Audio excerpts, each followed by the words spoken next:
At your Excellency's request, I applied for special leave from the Bureau in order to make an investigation in your state. My notes contain all the essential facts. But my injuries make this transcription into a presentable manuscript painfully slow. When finally completed, I will submit the following as a full report on parole conditions which resulted in the release of dangerous criminals who at once returned to their lives of crime.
Governor Mallinson? I'm glad you got here, Mr. Hendricks. Nobody saw you, I hope. I don't believe so, sir. Good. Gentlemen, this is Mr. Richard Hendricks. Our host, the State's Attorney General, Mr. Whitmore. It's a pleasure, sir. Glad to meet you, Mr. Hendricks. My name is Hughes. Mr. Hughes? Our Commissioner of Metropolitan Police. Won't you sit over here, Mr. Hendricks? Thank you. Let me take your hat. What can I get you? Oh, a little ginger ale, if you please. Right. You know, Hendricks, all this secrecy may seem a little ridiculous to you, but you realize, of course, your identity must not go beyond the three of us in this room. It's only fair to warn you that our two previous investigators fared rather badly. We found one of them with enough lead in him to start a pipe factory. The other simply disappeared. Well, thanks for warning me. Oh, thank you, sir. You're welcome. Well, gentlemen, I left Washington in such a hurry that I wasn't given a very complete briefing on your particular problem. But offhand, I would say the trouble is in your parole board. During the past 6 months, prisoners of such low character have been paroled. I now suspect criminal conspiracy. Well, do you appoint the parole board, Governor? Yes, I do. Well, why not replace them? You see, those appointments are made for a period of 6 years, and nobody, not even the governor himself, can remove a board member for any reason other than proven malfeasance of office. I see. That kind of ties things up, doesn't it? Well, gentlemen, I've been figuring how to go about this investigation. Oh, forgive me for pacing, Governor. I think better this way. As I say, I've been figuring how to go about this investigation, and I've come to the conclusion that I must pose as a parole violator. Oh, incidentally, does the name Richard Murdoch sound familiar to you? Richard Murdoch, he was in that payroll stick-up. His last job was the Milberg Trust Company holdup. Oh, yes, I remember now. Well, Murdoch was paroled and then quietly skipped the country. So quietly, in fact, that not even the grapevine has the information as yet. And you propose to assume the identity of Murdoch. That's right. Only I'll call myself Rick Carson, since Murdoch naturally would be using an alias. Now, as Murdoch, alias Rick Carson, I must become friendly with someone who has been through the parole mill in order to find out how his parole was engineered. Have you anyone in mind? No, but it should be someone whose parole was obviously bought. I figure that if someone pays for a parole, someone must receive the money. While you're working undercover as Richard Murdoch or Rick Carson. Carson, you'll have to avoid any contact with the police, even in an emergency.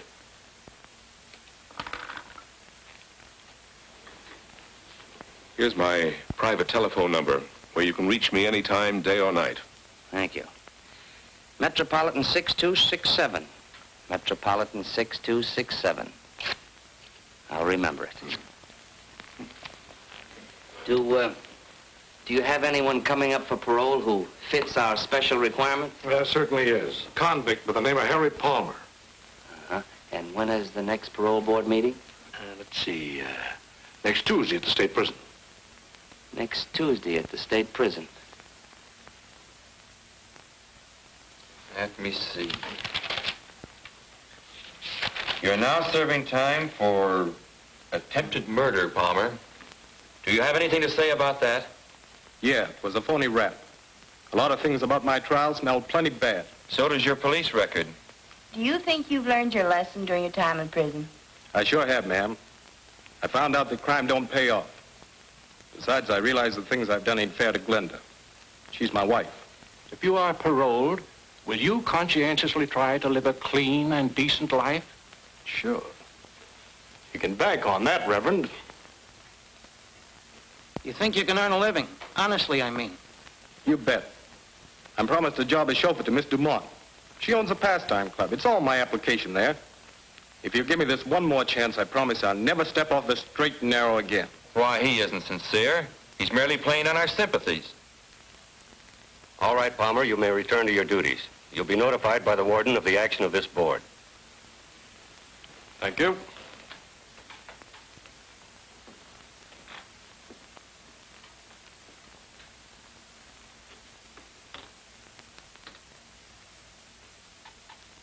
And I feel in my heart that Palmer is sincere. The poor man has never had a fair chance to rebuild his ruined life. Therefore, for the wife's sake as well as his, I favor paroling him. And what about you, Mr. Jones? It seems to me that keeping a man behind bars when he can earn a living is a needless waste of taxpayers' money. I vote for his parole.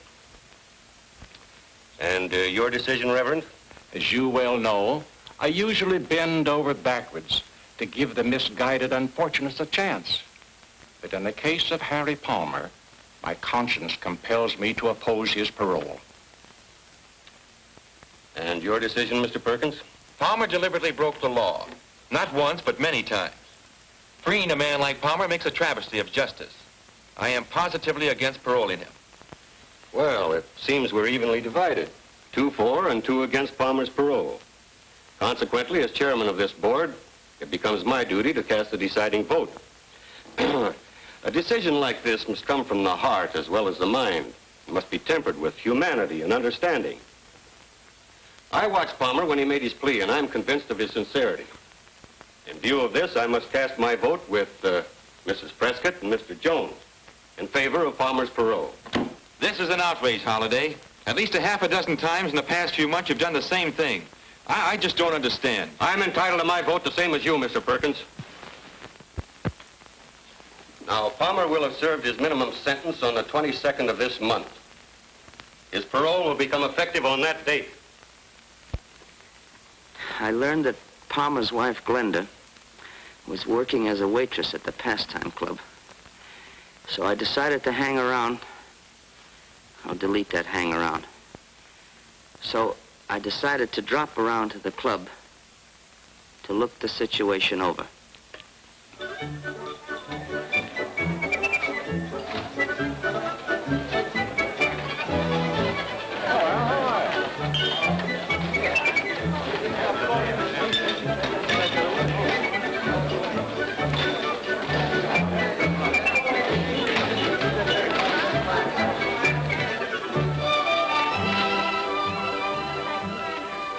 The Pastime Club proved to be a not too popular combination gin mill and cheap cafe. A hangout for a lot of undesirable characters.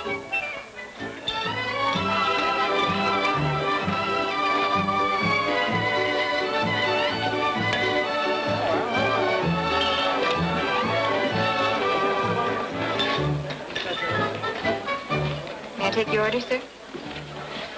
Can't make up my mind. I'm a little undecided between a hamburger and a ham sandwich. Take the ham sandwich. You got a deal. Coffee, too? Yes, black, please.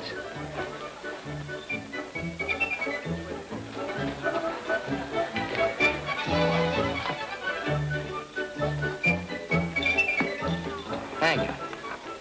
It's quite a place you got here. Do you own it? You must be new in town. I only work here. Jojo Dumont owns the place. Oh, well, then Mr. Dumont's got a nice place here. Miss Jojo Dumont. In fact, there she is now.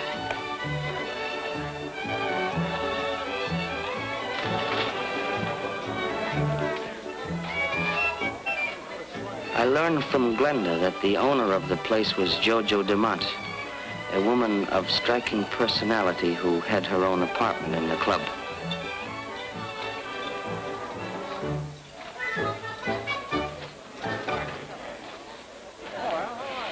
One group of hangers-on seemed to be tied in with Jojo. It wasn't difficult to find out how. They were quite bold about it. The tie-in was a lucrative sideline which Jojo operated, an illegal punchboard racket. The three salesmen were Blackie Olson, Frank Mitchell, and Kid Redmond. They sold to the cooperative customers who were always glad to make a dishonest dollar. Duke Vigili, another of Jojo's willing workers, spent most of his spare time trying to cheat a slot machine. During his working hours, he called on the less cooperative prospects. For these, he had three convincing arguments: 2 hard fists and a .45 caliber revolver. The straw boss of the outfit, Charlie Newton, dignified the job by calling himself manager. He tried to appear a legitimate businessman, but the only thing legitimate about Newton was a long police and prison record. Such were evidently the pals of Harry Palmer. They didn't trust me from the very first. However, during the 2 weeks until Palmer's parole, I managed to strike up a casual acquaintance.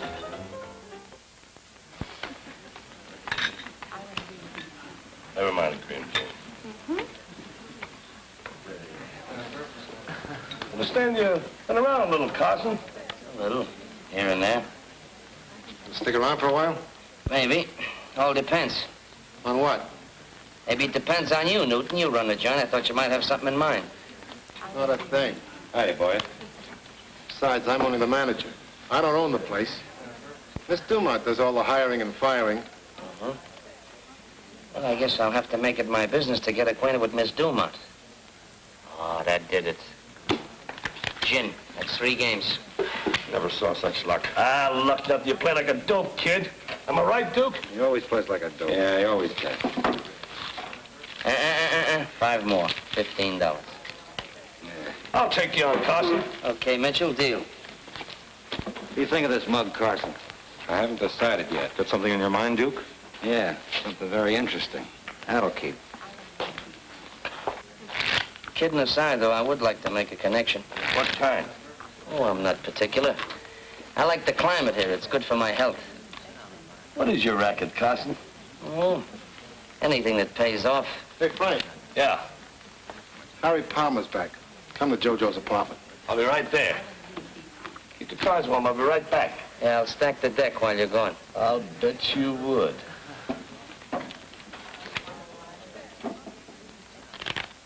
I would have given a lot to know what was going on in Jojo's room. I found out later from statements of various people concerned. Sure looks natural. Just like old times, right? Sure, it's like all right. Feeling better, Glenda? Wonderful. Seems like 100 years since I saw you, darling. Yeah, me too. It's what I've been waiting for. Frank will be here in a minute. Well, this calls for a celebration. How about fixing some drinks, Blackie? Okay, Jojo. Sure liquor. You look right in the pins there, kid. They treat you good up there? What's on your mind, Charlie? How long are you going to keep Palmer on as a chauffeur, Jojo? Are you kidding? What do you think I got him out for? Chauffeurs are a dime a dozen. Other boys are all right fixing the boards. Now, Palmer's the best collector we ever had. As long as he keeps his nose clean. The next time he gets in trouble pulling off side plays, I'll let him rot in the pen. Hiya, Harry. How goes it, Frank? It's great to see you, old son of a gun. Papa's home, huh, baby? How does it feel? Feels grand. Glenda's been in a tough spot, but she came through okay.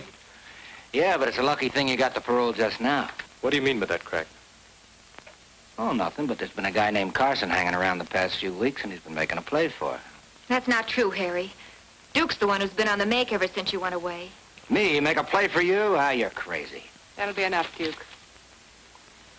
I haven't met this character Carson yet, but I can tell you one thing. Glenda's been absolutely on the up and up. I knew that, but thanks for telling me, Jojo. Cork pop, folks. Help yourselves. On the house. I mean on Jojo. This bourbon? Uh-huh. Thanks, Blackie. Right. Here's to you, sweetheart. Here's to us. What's Duke beefing about? He doesn't like Rick Carson. But I can truthfully say Carson never got fresh or handed me a line. Forget it, sweetheart. Run along and change your dress. But hurry back. I won't be long. How do you feel, Harry? Pretty good. Hey, listen, Harry. I didn't mean any slur on Glenda, but... Forget it, Duke. Well, I've been keeping my mouth shut because I haven't got proof yet.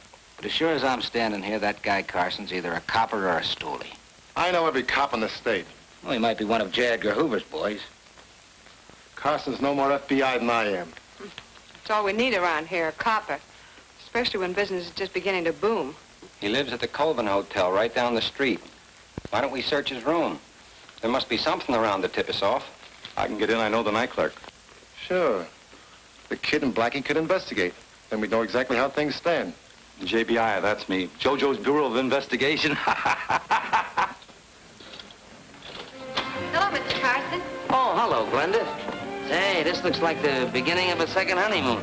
You like my new dress? Pretty sharp. Hope my husband will like it. Sure he will. Oh, here he is now. Honey, this is Rick Carson. Glad to see you, Palmer. Glenda was telling me about you. I was telling Harry how polite you've been. That's a great deal more than I can say about most of the customers. Well, thank you, Glenda. That's a real compliment. See you around. Glad to, anytime. Good luck to you both. How long will it take to search Carson's room? No, it won't take over an hour.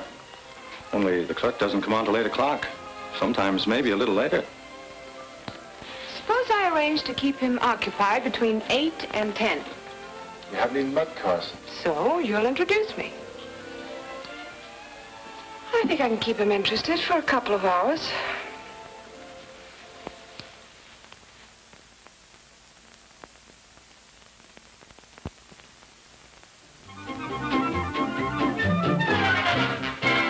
Oh, no more of those fast turns, please. Oh. This is station Turn that thing off. WXNO. The time, 20 minutes before 10 o'clock. We continue with... What time is it? I just announced it, 20 minutes to 10. I think I better be going, Jojo, before I wear out my welcome. Oh, no. The evening's still young. Besides, I think you're swell. I think you're a wonderful guy. Really. If you think I'm swell, you ought to meet my pal Monty. There's a real guy for you. Oh, I bet he ain't half as nice as you. What's his name? Monty Cooper. Oh, yeah, you said that. It's a nice name, Monty Cooper. Well, go ahead, call him up. Tell him to come on over. Oh, well, I couldn't do that. You see, Monty isn't in town. Oh, that's a shame. When's he coming back? Well, now, that all depends.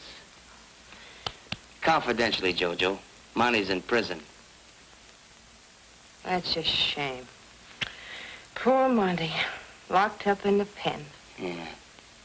Well, forget I said anything. I talk too much. Oh, you can trust Jojo, honey. Yes, sir. Oh, fix another drink. I'll be right back. Yeah. Hello? Oh, hello, Mary. Oh, I'm so glad to hear from you. How you been getting along? Now listen, Jojo. We got the lowdown on that bird Carson, and we're on our way back. You'd better get rid of him. Oh, well, that's fine. I'll do that. Yeah, goodbye, Mary.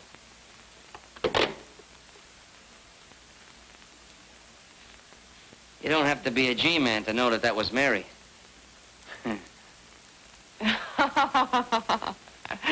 Oh, honey, you were listening. Yeah. Oh, no, I don't want any more tonight. Uh-huh. I can feel it coming. I'm about to be tossed out. You don't mind, do you? I'm beginning to get a terrific headache. I'll probably have one in the morning, too. Want an aspirin? No, thanks. Just my hat.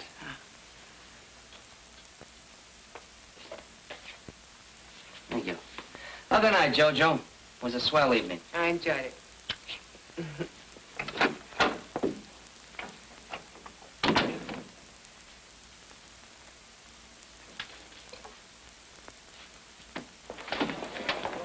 What'd you find out? Something very interesting. We got the dope on them all right. Oh, good.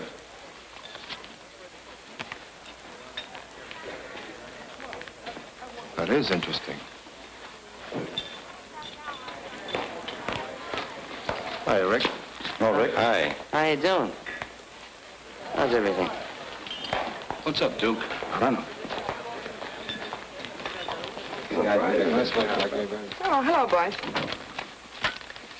Well, let's hear it. What's the dope on Carson? What do you think of that? His name ain't even Carson. Richard Murdoch. Age 32, date of birth 9/15/16, Detroit, Michigan, has a dark brown. Occupation mechanic. Yeah, it had me puzzled for a minute or two. Then it came to me. This guy Murdoch and a pal of his, a fellow named Monty something. Monty Cooper? Yeah, that's it, Monty Cooper. Well, anyway, Carson or Murdoch and his pal Cooper pulled that Milberg Trust Company holdup about a year and a half or so ago. Yeah, we found some newspaper clippings about that robbery. You had them hidden between the cushions of a chair. You hadn't figured on your JVI. Good for you. Well, I guess I was all wet about Carson being a copper or a stoolie. Why don't you give up, Duke? You're always beefing about something. Okay, but don't say I didn't warn you guys if something goes wrong. Now, get this picture. This is the Milberg Trust Company, a real old broken-down joint. There's the flight of stairs where we came up. This is the vault here, a real old-fashioned can. Well, those stairs made it a little tough because we had to back down them and we couldn't see who was coming up anyway. We come in here and there's all kinds of desks and places where you write out checks and so forth. There's quite a few people. Well, I heard them all over here in the corner. Keep them all together. Monty takes the cashier, forces them in over here, makes them open the vault. We open this little old-fashioned can, and what do you think we get? 50 G's. We back out of the joint and make for the car. 50 G's? Split two ways? Not bad. You see, Monty and I don't go in for big mobs. Hey, maybe you saw Monty up there. He was doing a heavy stretch. Yeah, I saw him almost every day. Talked to him a couple of times. But he didn't get overly friendly with anyone. Yeah, that's Monty, all right. Well, Harry, I'll tell you. I got another big job on tap. But I gotta get Monty out of prison before I can pull it off. That's tough to do unless you know the ropes. Besides, it takes $2 grand. How do you know? I just know. Harry, I figure naturally you just getting out, you could kind of tell me how your parole was engineered. Now, I'm willing to cut you in for a third, and I'll pay all expenses. Yeah, I don't know. What's the matter? Ain't my dough as good as the next guy's? Oh, it ain't that, Rick. Look, I'll let you in on a little secret. Maybe you noticed the boys got kind of friendly the last couple of days. So? Well, they checked on you, and you're okay with most of them. But Duke's still holding out. He ain't satisfied you're on the up and up. Well, what's that got to do with me buying a parole through you? It's got a lot to do with it. JoJo's the first step, and unless she's sure of her ground, no dice. All right, so there's no dice with JoJo. And who's the next step? Now, wait a minute. Not so fast. I'm no squealer, Rick. Oh, but you do know who the higher-up is. Maybe. But I ain't saying.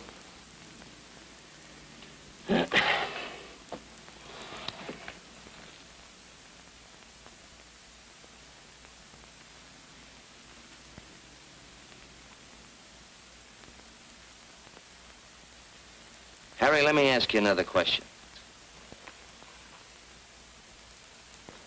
Who put up the money for your parole?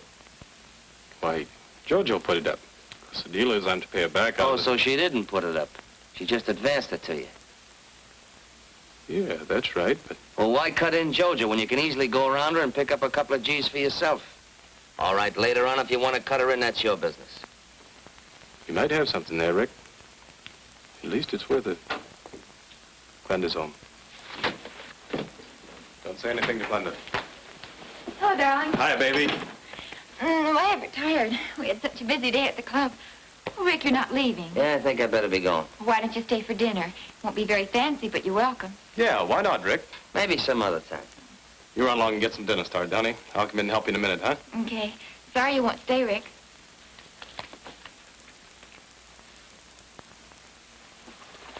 You get the $2 grand? Harry, whenever I need a few G's, I don't let anything stand in my way. Get the dough.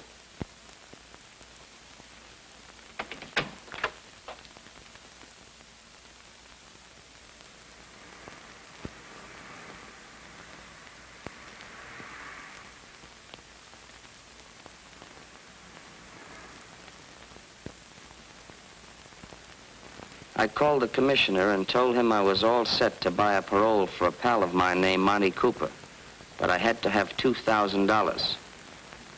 He agreed. But as the boys were somewhat suspicious of me, and in order to gain their confidence, it ought to look like I had pulled a stick up. Go ahead, read it. Philanthropist. Philanthropist. Well, anyway, robbed. Bandit ignores jewels. Gets $2,000 cash.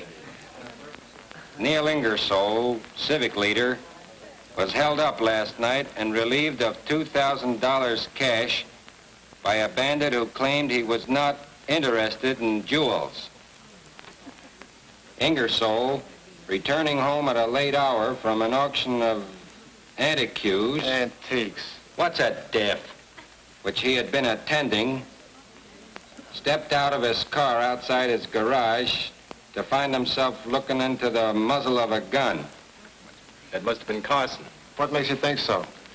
I don't think I know. The word passed through the grapevine that I'd pull that job. And the boys who hung out around the pastime club immediately started to accept me as one of the boys, as it were.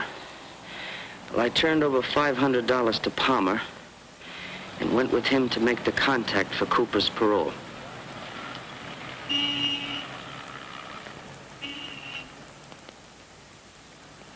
When we reached the lobby of an office building, Palmer told me I couldn't go upstairs with him. This was disappointing. But I heard him tell the elevator operator to take him to the 5th floor. So I checked the names of all the tenants on that particular floor. There were over 20.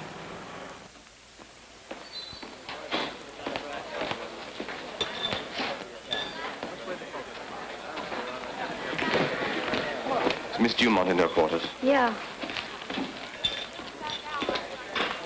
The jerk. Hello, Barney. Hello, Jojo. What's on your mind, darling? Seemed as cross as a bear when you phoned to say you were coming over. Somebody's talking too much around here. You mean me? I don't know whether it's you or Newton, but one of you is, and I don't like it. As a matter of fact, I won't stand for it. You've no reason to talk to me like this. I'm sorry, my dear. I don't mean to be discourteous, but I'm worried. For you as well as for myself. Just a little while ago, one of Newton's boys came over to my office and demanded that I get a parole for a fellow named Monty Cooper. Monty Cooper? That's the name he gave me, Monty Cooper. But Carson or Murdoch, whatever his name is, he knows nothing about our parole arrangements. Who said anything about Carson or Murdoch? The fellow who came to see me was Harry Palmer. He's double-crossing you, Jojo. I can't believe it. You can't, huh? Well, less than an hour ago, he laid $500 on my desk and gave me a long spiel about knowing that I was your lawyer and that you came to see me anytime you wanted to get anybody out of the pen. Naturally, I told him that he got his numbers crossed and I knew absolutely nothing about buying a parole. Thank you. Did that shut him up? For the moment. But he left the money and suggested that I think it over. Well, anyway, here it is. Buy yourself that bracelet you've been talking so much about. Thanks. I don't know what to say, darling. I haven't mentioned our connections to a soul. Of course, the boys know that you do handle my legitimate legal matters, but... The important point is how Palmer or any one of them know about my connection with the parole board. It's dynamite. If one of them should talk out of term, there's no telling what might happen. You need to tell me. I'll talk to Charlie Newton about it.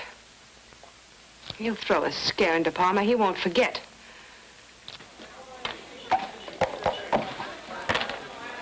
Four aces and two. Harry Palmer just pulled a double cross on Jojo. Yeah? What'd he do? That's my business. Jojo says she doesn't want any rough stuff. But I'm running the boys, not Jojo. Yeah, but Jojo just got Harry out. So what? You're just as good a collector as Harry ever was. Huh. I should say I am. You name it. We'll do it. Okay. Tell you what we'll do. I'll call Harry on the phone, tell him to call me back from the corner drugstore. When he rings up here, I'll tell him to skip it, that I changed my mind. Now, when he's walking back to his house...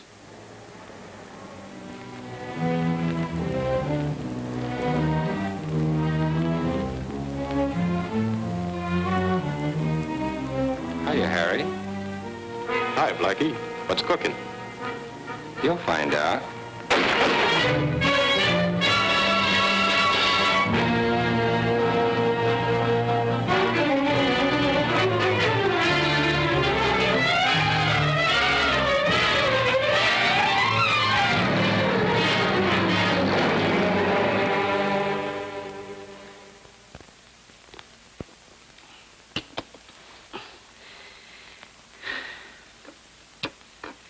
The killing of Palmer completely upset my plans, as I had now lost my only link to tie in JoJo with the higher-ups in the parole conspiracy. Well, how's the leg today? Oh, much better, thank you. Hey, Look. take it easy. Okay. I'm a coffee lover. Oh, I see. Well, I'll come back for that later. All right, fine. Hunting around for...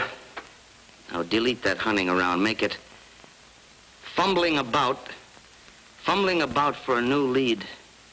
I looked up the grief-stricken and embittered Glenda, pretending to her that I wanted to avenge her husband's murder, which had cost me $500. Well, I showed her the list of tenants occupying the 5th floor of the building to which Palmer and I had gone to, and only one name, a first name, sounded familiar to Glenda. And that first name was Barney. B-A-R-N-E-Y. Barney.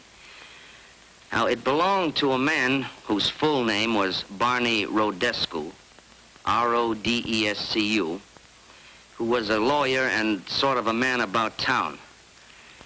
Well, I decided to find out if he was the contact between the crook on the parole board and JoJo Dumont. You know, in a way, Palmer getting bumped off like that kind of put me in a spot. How come? Well, we had a little deal together. You see, I figure Palmer just getting parole like that, he'd know the ropes. Remember me telling you about a pal of mine, Monty Cooper? I wasn't as tight as I seemed that night, you know. Yeah, I didn't think you were. You say Palmer was trying to help you get a parole for Cooper? Well, I didn't exactly say that, but that's the general idea. Go ahead, I can listen while I'm typing. Of course, you know I had to pull a little job to get the money for Monty's parole. You mean the Ingersoll robbery? I don't know anybody named Ingersoll. No, but the point is, JoJo, I'd like to get Monty out of the prison as fast as I can. You know, you should have come to me in the first place, Rick. You? Mm-hmm. I'm serious. I like to help my friends. Besides, I have a lot of influence in the right places. Mm-hmm. Of course, we'll need cash. Yeah, I know. $2,000. Palmer told me. Did you give Palmer any money? Yeah. Yeah, I gave him $500. And for you, here's another 1,000. Thanks. I, like to have a receipt. Oh, sure.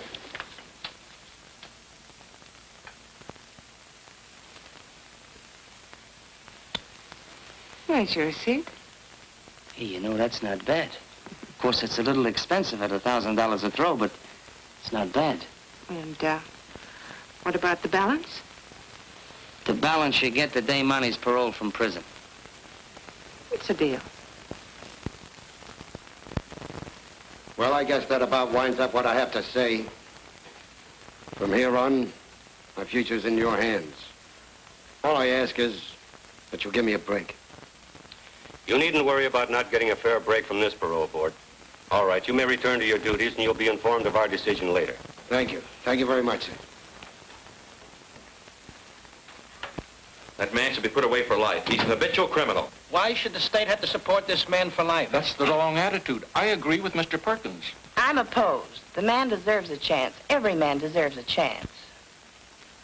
Once again, we seem to be evenly divided, thus making it my duty to cast the deciding vote. And you vote for Cooper to be paroled? I do. Mr. Holliday. It's my privilege. But, Mr. Holliday, it's obvious... the chairman's privilege to have his own opinion. The majority votes in favor of Monty Cooper's parole. He'll be released in 2 weeks to report for work at the Ainsley farm at Meadows. I move for adjournment. Because I couldn't understand why anyone would give a job to a multiple loser like Monty Cooper, I decided to check the county assessor's records to find out what I could about Vern Ainsley. From the beginning, I had suspected Ralph Holliday of accepting the bribe to put through the parole. But with the information I had now obtained, I felt certain it was Rodescu who had offered the job on the farm to Monty Cooper. Suspecting the setup, however, was not enough. I still had to obtain the proof. That afternoon, I worked out a strategic plan.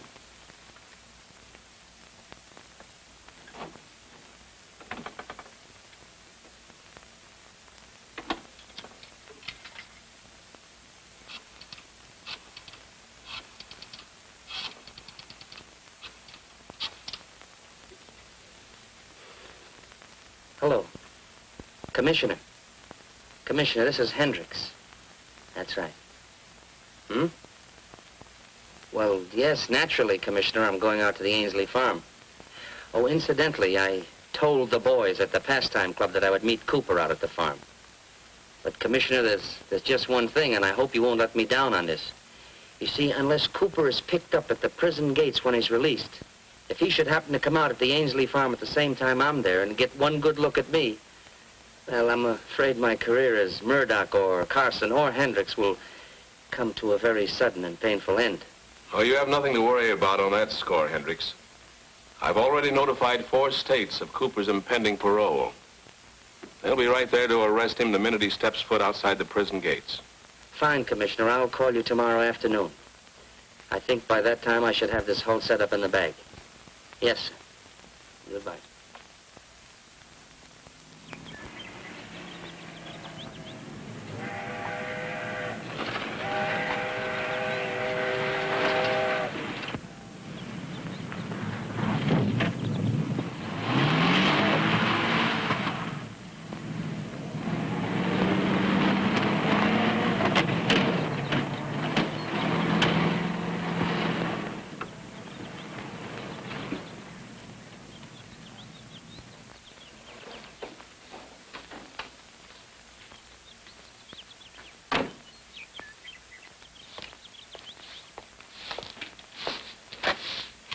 Ainsley? Hey! You Ainsley? What do you want? Looking for Monty Cooper. Who? Monty Cooper. He's supposed to be working here. Well, he ain't. Nobody here by the name of Cooper. Now, look, Ainsley, I happen to know that Monty Cooper was paroled to work on this farm. Who told you that? Well, after all, I'm a pal of his. My name is Carson. Rick Carson? Well, I'm pleased to meet you, Carson. I'm glad to meet a real pal of Monty's, too. You know, confidentially, I put up the dough to spring him. Yeah? Well, I guess you'll be right glad to see each other again. Yeah. Only thing is, I don't expect Cooper much before tomorrow. You see, there ain't no other bus coming this way before midnight tonight. You don't know Monty very well, do you? If there ain't no bus, he'll take a taxi. And when he gets here, he'll ask me to pay for it. Well, you're welcome to hang around if you want to. I guess the boss won't care. Well, I thought you owned this place. Oh, I sold out a couple of years ago to a fellow named Rodescu, a young lawyer from town. Uh-huh. Well, tell me, does this Rodescu, does he come here very often? Mostly weekends. Him and a lady friend. They do a lot of riding. By the way, I'm expecting them this afternoon sometime. You make yourself to home. I got to get the horses ready. Luck to you, Carson. Yeah. I hadn't figured on Rodescu visiting the farm. I realized his presence might have set my plan, but I had to take the gamble. So I waited until Ainsley had disappeared. I had brought along an instrument which the commissioner of police had provided, and taking advantage of Ainsley's absence, I decided to make use of it.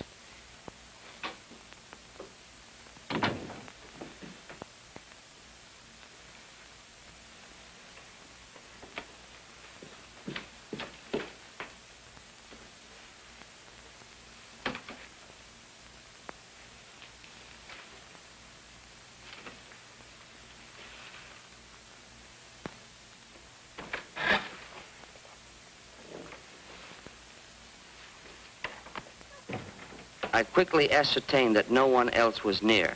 I fixed in my mind the details of the room and then found a suitable place in which to conceal the precious instrument.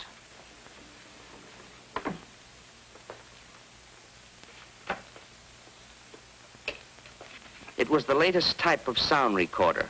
Once set to operate, it needed no further attention, since it would automatically start when someone spoke and stop again when the voice concluded.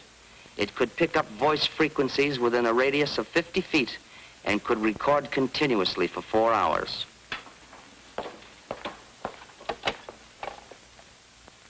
Hello, get me Metropolitan 44244.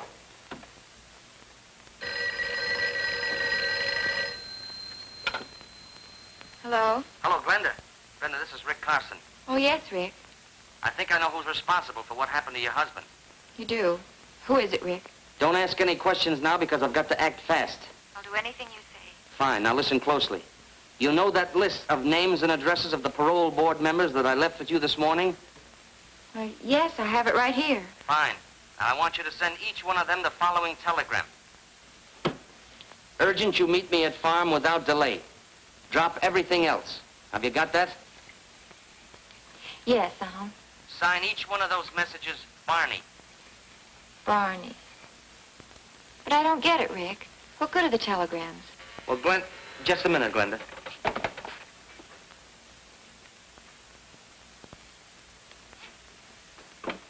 Okay, Glenda. What do you expect to accomplish by doing this, Rick? Look, I can't explain now, but there's just one more thing. When you phone that telegram into Western Union, tell them you're Miss Bruce. She's Rodescu's secretary. I understand. Fine. Now, don't lose any time. When I get back to town, I'll come over and explain everything. Yeah. Goodbye.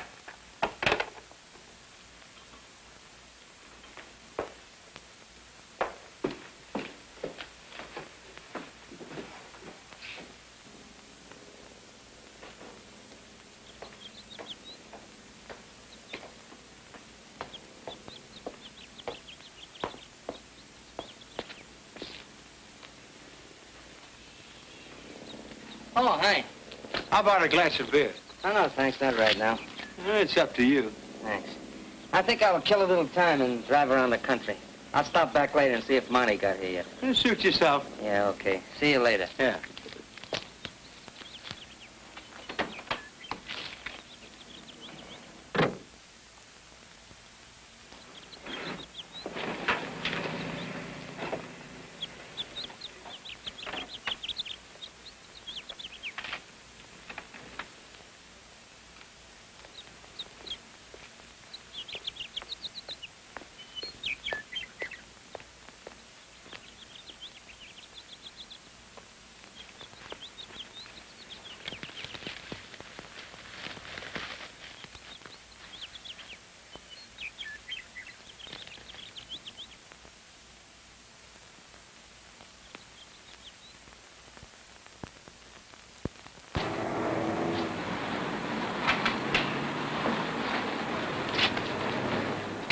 So long, Cooper.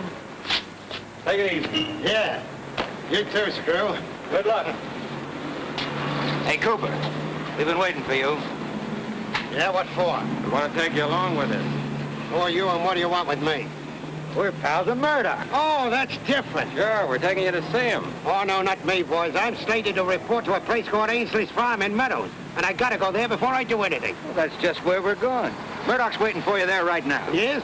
And he's mighty anxious to see you. Well, I'm mighty anxious to see him. Where's your car? Over there. Okay, let's go.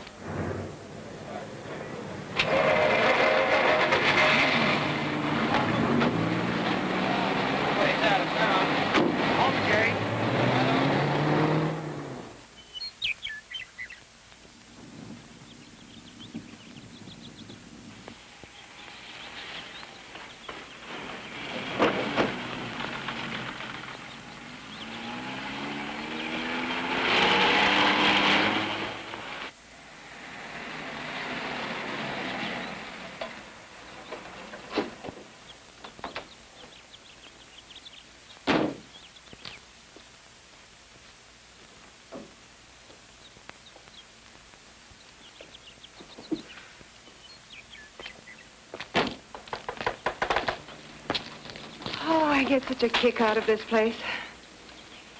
So peaceful. Why do you think I keep it, my dear?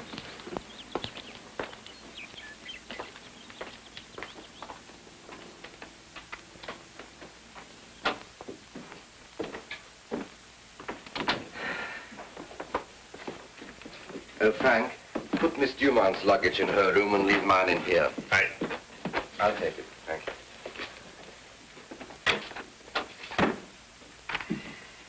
Darling, it's so good to be with you. Everything's okay. Oh, thank you, Frank. Olive campaigns me. He'll have some beer on ice. Feel like something to eat? No, thanks. Just a cup of coffee a little later. How about a canter over the countryside? Oh, let's relax for a little while. Later, maybe, huh?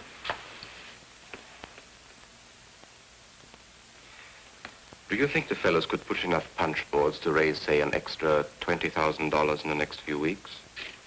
They might, by putting a little extra pressure on their customers. Then I think they should. A powerful anti-racket committee is being organized to run us, among others, out of business. And a little extra money wisely spent might help considerably. I'll see that Charlie Newton starts them out on it Monday morning. Good. In asking Glenda to send those telegrams to every member of the parole board, I assumed that only the one member who was mixed up in the parole conspiracy would know what was meant by the farm and the signature Barney. Well, just at dusk, I had the keen satisfaction of knowing that my plan had worked. I had sent those telegrams in the hope of tricking Ralph Holliday into exposing himself. Holliday was driving that coupe. But instead of trapping one member of the parole board, I had caught two.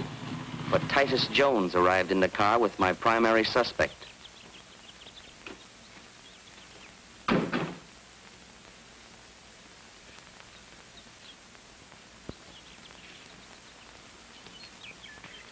I wonder who that can be. Probably one of your eager beaver clients. If it is, I'll throw him out. Excuse me, my dear. I'll make this short and sweet. Come in. Well, this is a surprise. Hello, Ralph. Hello, Titus. Well, you gentlemen are quite a ways from home, aren't you? You're not joking. Holiday burned up the road getting here. Oh, I'm sorry. We didn't know. Oh, that's quite all right. Allow me, my dear. Ralph Holliday and Titus Jones. Miss Dumont, my fiancée. How do you do? You're on the parole board. I heard Barney speak of you. Yes, we are, Miss Dumont. Parole board, Well, yes. sit down, gentlemen. Sit down. Make yourselves comfortable. What brings you out here in such a hurry? Why, we came in answer to your telegram. My telegram? I didn't wire you. What's that? You most certainly did. What does it say? Urgent, meet me at farm without delay. Drop everything else. Signed, Barney. Somebody must have got onto our parole board deal. We better clear out. Hold on. Hold on. There's no use running off half-cocked. You better do a little checking first. I wish you would. How can you? And make it snappy. Hello, operator. Give me Ridgeway 84428. If my secretary is at home, we ought to be able to find out pretty quick. But it's Saturday. She probably has a date. Hello? Hello, Miss Bruce. Did you send any telegrams today to either Titus Jones or Ralph Holliday? You did not. Did you authorize anyone else to do so? You didn't, huh? I knew it was bad news the minute I received that message. Miss Bruce, I want you to check with Western Union right away and find out if you can who sent those telegrams and to whose account they were charged. Yes. Call me back at the farm the moment you have the information. Right. She'll call me back. Someone's on our trail, Barney. Have you told anybody about giving Holiday and me the money? Oh, don't be an idiot. You don't think I'd tip anybody off that I've been bribing the parole board? Maybe Mr. Holliday or Mr. Jones accidentally... Ridiculous. That's absurd. It could have been that jackass Palmer you had working for you. He only knew the connection between you and me. He knew absolutely nothing of your time with Holliday and Jones. Whatever the answer is, I don't like it. I'm getting away from here. So am I. This farm is poison. Just a minute, gentlemen. We're remaining right here until Miss Bruce calls back. We're safer here than anywhere else for the time being. I was confident the recording machine was doing its work. But to make the record admissible as evidence in court, I would have to swear that I had seen the people inside that room and to identify their voices. There was only one way to do this. Who can that be? Where can we hide? Relax, gentlemen. Come in. Oh, I'm sorry to bother you. I'm looking for a friend of mine. What makes you think he's here? Well, I was told he would be. My name is Carson. Oh, it's Rick Carson, darling. Let him come in. You needn't worry about him. Come in.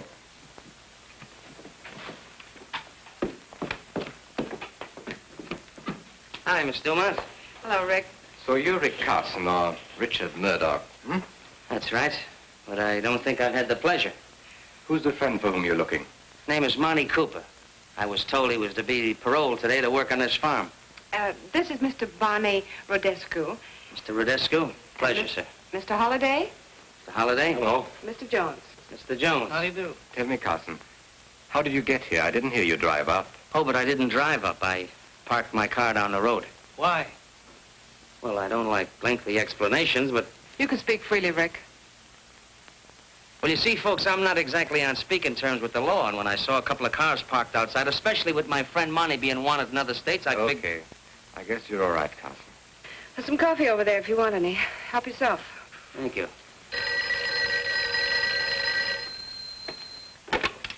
Hello? Yes, operator. Must be my secretary calling me back. Yes, Miss Bruce.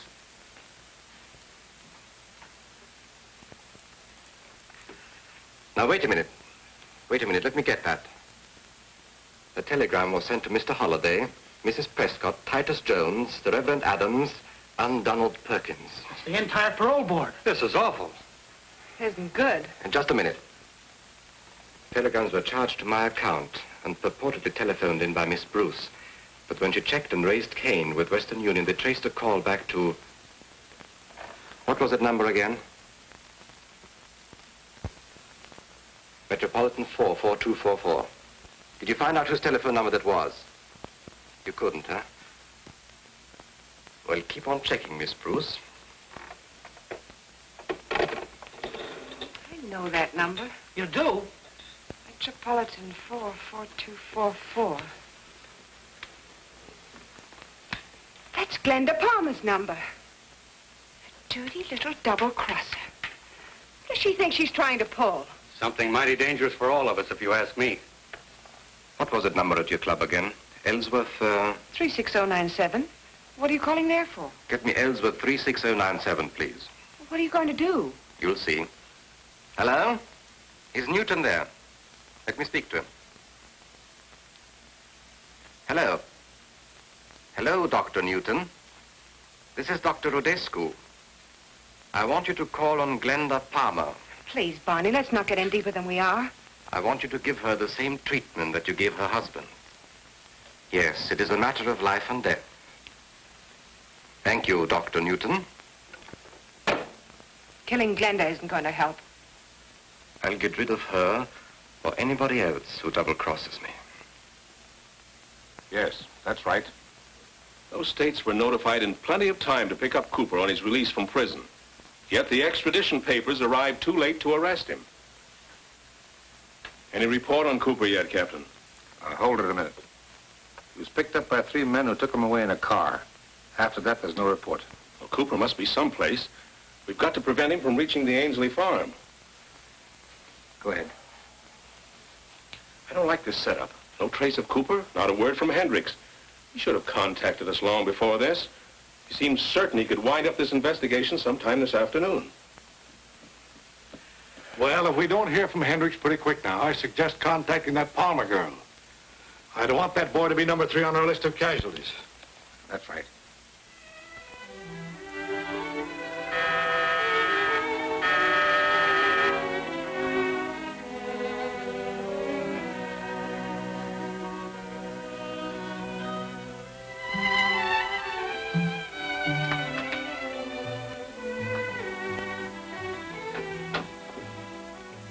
Hello, Glenda. Oh, hello. I was expecting somebody else.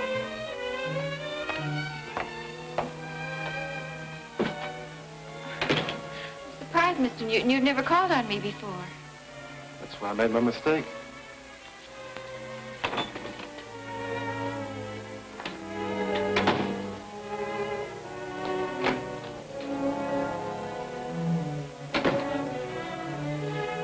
sorry I can't invite you to stay.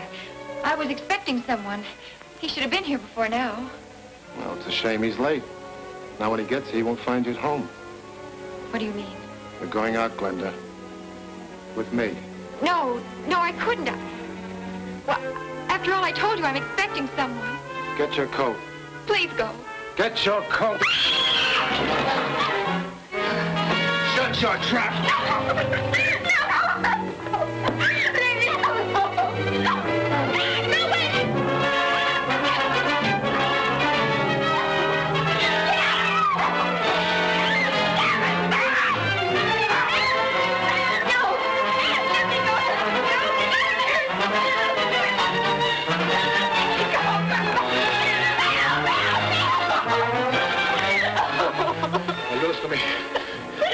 You shut up, or so help me, I'll kill you right here on his back.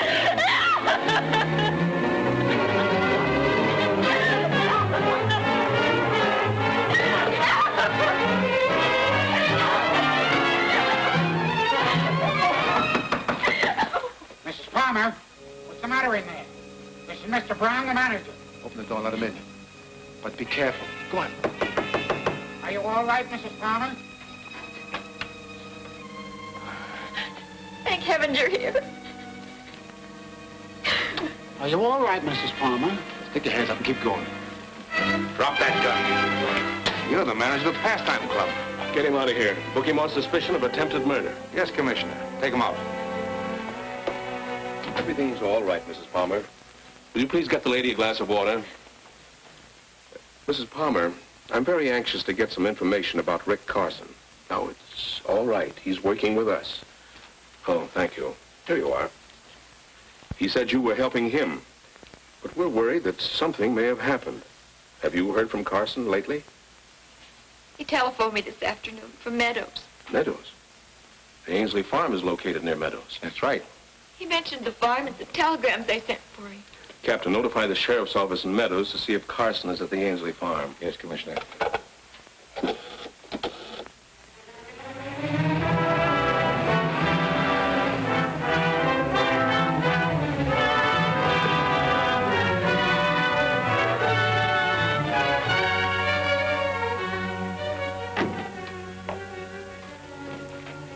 Jojo's here. I wonder who that other car belongs to. Never saw it before. Well, we'll say hello and show him you're okay, because then we'll take a run into town. Fair enough. Well, Dr. Newton ought to have finished his treatment of Glenda Palmer by now. Oh, quite a joint you got here, huh? Well, we picked up Cooper, and here he is. Hiya, gang. Well, where's that old son of a gun Murdoch or Carson, whatever he calls himself now? What's the matter, Monty? Don't you recognize your old pal? You know, I didn't at first, but I sure do now. You're the guy who shut it out with me and a pal up in Wisconsin. It was you who put a slug through him. You're a federal agent. What did I say? That's right, I am a federal agent. And there's one thing they teach us, and that's how to use a gun. And the first one that makes a move gets it. Oh. I warned you, Mitchell. Anybody else? You see, the reason Cooper knew I was a federal man is because I once put him in prison. The very same prison that you very loyal citizens got him out of today. Looks like I'm going to have to put him back in again. But this time I'm going to give him a lot of company. I'm going to put you all in with him. But right now, ladies and gentlemen, I'm afraid I have to leave you. But I'll make you a promise. I'll be back again. Nice work, Ainsley, just in time. I heard the shot. I figured something was wrong. Shut up and follow mine. Stop the party. Stop it! All right, gentlemen. Put him in the chair. He'll be more comfortable here. Here you are, Carson. Here's some water for you. Now speak. All right, Carson. Who put you on our trail? Well, I suppose we'll have to teach him how to speak. That's lesson number 1. He's stubborn. He'll need more than that. Ready to talk yet? Hit him again. We'll make him talk. Oh, why don't you shoot him and get it over with? Just a minute. We'll try once more. If he doesn't talk this time, he'll get a one-way ticket to the bottom of the river. All right, Carson. This is your last chance. Tell us just how much you know. You better talk fast and to the point. Sounds like police sirens. It is the police. What can we do? Don't let them find him here. Duke, Blackie, Kid. Take Cooper and Carson to the storeroom. Use the back way. Holliday and Jones, you better go along. Come on, boys. My Here. Hurry up. Make it snap. Now, you and I will be taking care of Frank, Jojo. All right. And remember, he was hurt in a hunting accident. Oh, shut up.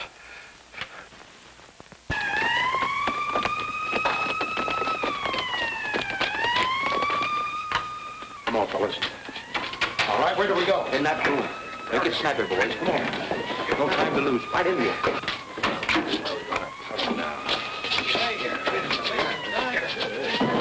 It's getting louder. They're coming in, all right? Quiet now. Lock it, boys.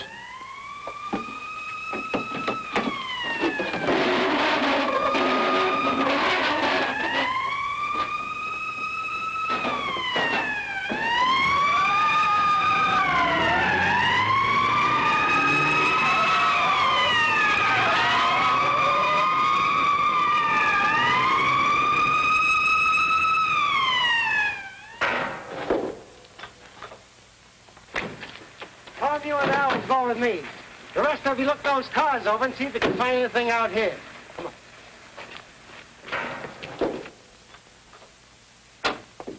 You'll soon feel better, old man. Oh. What's the trouble here? My guest was hurt in a hunting accident. We called a doctor. Oh. Well, we're looking for a man named Carson. Carson? I don't know him.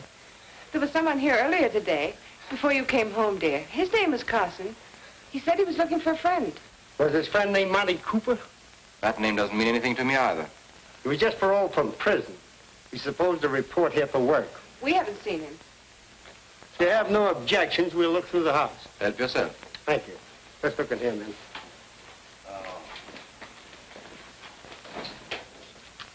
Jim, you go up there.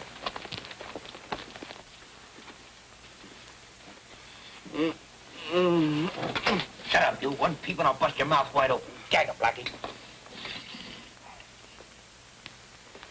Thanks for your cooperation. I hope the doctor gets here soon. Good night. Good night.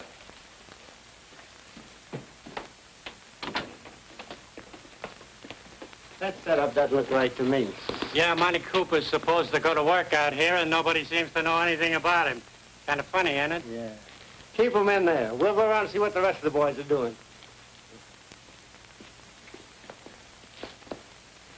We haven't been in here yet. Open it up, mister.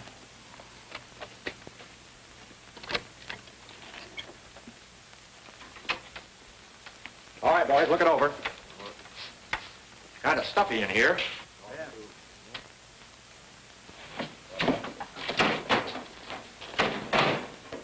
Find anything? No sign of Cooper or Carson so far. I'll make a thorough search.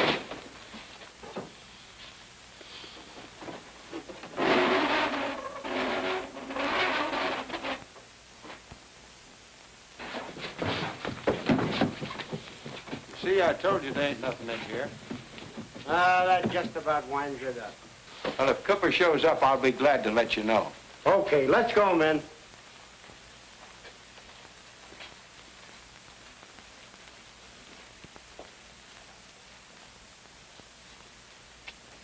Boy, was I sweating. That was a close one. I thought sure they had us. Hey, Duke, how long do you think we'll Hey, have here to we be are. here? What's that? Hey! What's that room back there? Yeah, I see a light in there now. Grab that man. Clear this stuff out, dude. Take that cabinet away. In here! You stupid fool! Where's your brain? Shut up or I'll put a slug through you, too. I'd like to do that myself. I didn't like their kisses when I saw them on a parole board. Here they are, Sarge. Good. Mike, take the gas gun. Bob, you take this. Pick up those people in the house. Okay, Sarge. All right, you fellas in there. Come out with your hands up. You want us cover, you'll have to come in and get us. Now listen to me. If you don't come out, we're going to give you a dose of gas. You've got just 30 seconds to make up your mind. Let's give up, boys. We can't beat them. Please, please don't fight. They got gas, and I've got sinus trouble. Oh! That'll cure it. They're too many for us, Virgili. Yeah, why get ourselves killed? What's the matter with you guys? You all yellow? No, but we're not all fools either. Come out one at a time with your hands up. I'll count to 5. If you aren't out by then, we'll open up on you. 1, 2, 3, 4. All right, you get going. Come on, Get going, get going. Move along, come on. Come on, step on it there. Come on, move along, move along. Keep those hands up. Let's see if there's anyone else in there. Right. Mr. Hendricks? Who shot you? Duke Vigili. We better call an ambulance. He's badly hurt. Yeah. Will you give me a hand here? I can't make it. Sure.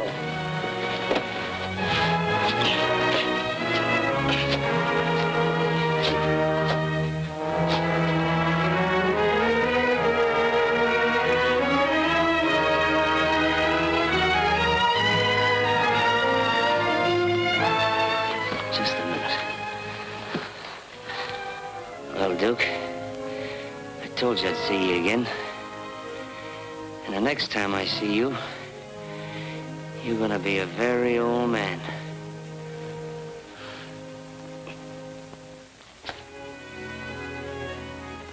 Oh, yes. Getting along real fine. Another week or so, I'll be able to go out dancing again. That's wonderful. Here you are, Mr. Hendricks. Oh, thank you, Mary. Oh, Mary's my favorite nurse. I can believe that. Now, if it wasn't for her, I'd probably still be lying in bed. Thank you, Mr. Hendricks. God bless you. Well, here's my completed report, Mr. Whitmore. Took quite a long time to finish it, but I hope it accomplishes what the governor desired. Well, I'm sure it will be, Carson. I mean Murdoch. You mean Hendricks. That's right.